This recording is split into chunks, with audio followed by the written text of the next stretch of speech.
มาสบายดีน้องสาวพีซีพีลาเบิร์ทุกคนเนาะมื่อนี้สิมาเฮ็ดคลิปรีวิวก่อนส่งงานลูกค้า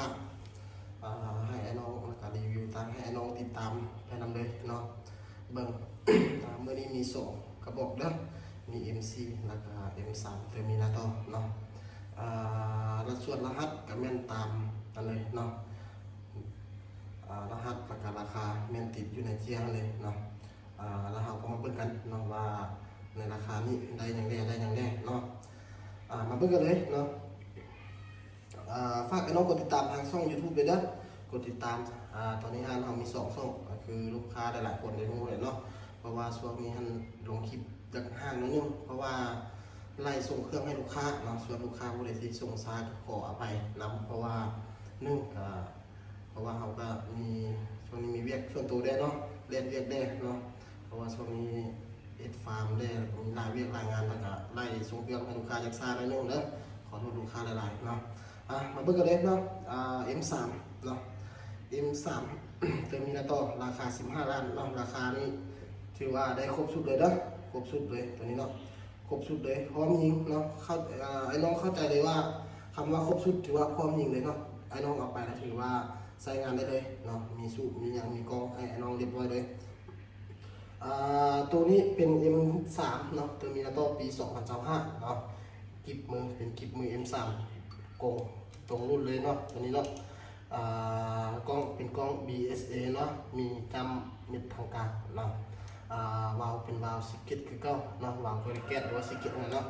แล้วก็ทางเป็นทางคาร์บอนเนาะลำเป็นลำ8.8เด้อตัวนี้เด้อเก็บเสียงเป็นอะแดปเตอร์ของไอ้น้องงานเวียดของเราเนาะตัวนี้ถือว่าถ้าเทียบใช้รุ่นก้อนๆกับถือว่าเงียบเนาะตัวนี้เนาะอะแดปเตอร์เนาะแน่นหนาดีเนาะ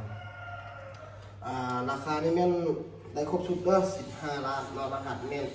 34เนาะราคา15 ล้านกีบถือว่าได้ครบชุดแถมลูกปืนให้กับ1แล้วก็เป็นอะไรเนาะส่วนการใช้งานนี้อย่างต่างๆเนาะแต่ละคลิปเราก็ได้เล่าไปแล้วเนาะไอ้น้องหลายคนก็น่าจะรู้แล้วเนาะส่วนไอ้น้องผู้ที่เข้ามาเบื้องไม่ก็สามารถกดเข้าไปทางช่องของเราแล้วก็เบื้องคลิปหลังๆวิธีการแนะนำการนำไส้อย่างต่างๆเนาะ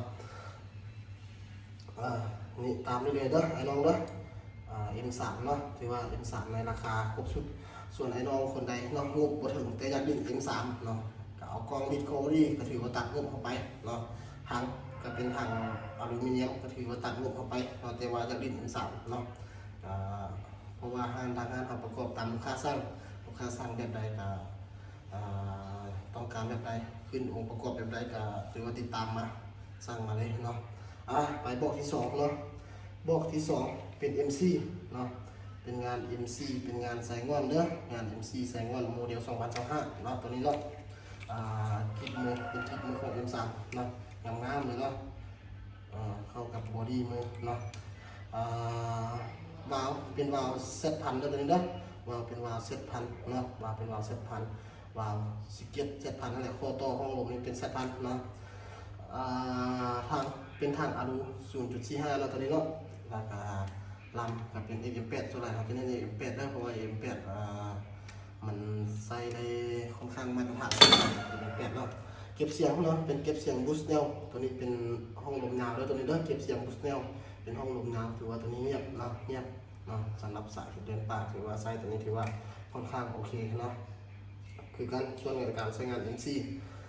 ในราคานี้เนาะ5,600,000กิบเมนยังบ่ทันได้สู้กับกล่องเด้อมีแต่ตัวปืนบอดี้จังซี่แล้วก็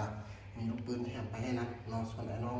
ติดกล้องก็เป็นได้เพิ่มเงินเนาะเอาสู้ก็เป็นได้เพิ่มเงินเนาะส่วนไอ้น้องอยากประกอบแบบใดก็คือจะเอาแจ้งไปให้เนาะไอ้น้องผู้ใดที่ติดตามทางช่องเราก็น่าจะรู้เนาะว่าการบริการของช่องเราเป็นจังไดเนาะไอ้น้องคนใดสนใจก็แม่นให้ติดต่อมาทางเบอร์โทรเด้อเดี๋ยวมาสิฝากไว้ถึงหัวข้อแล้วก็ฝากไว้ถึงหน้าจอตามรูปขวาของหน้าจอเนาะขอบคุณใจ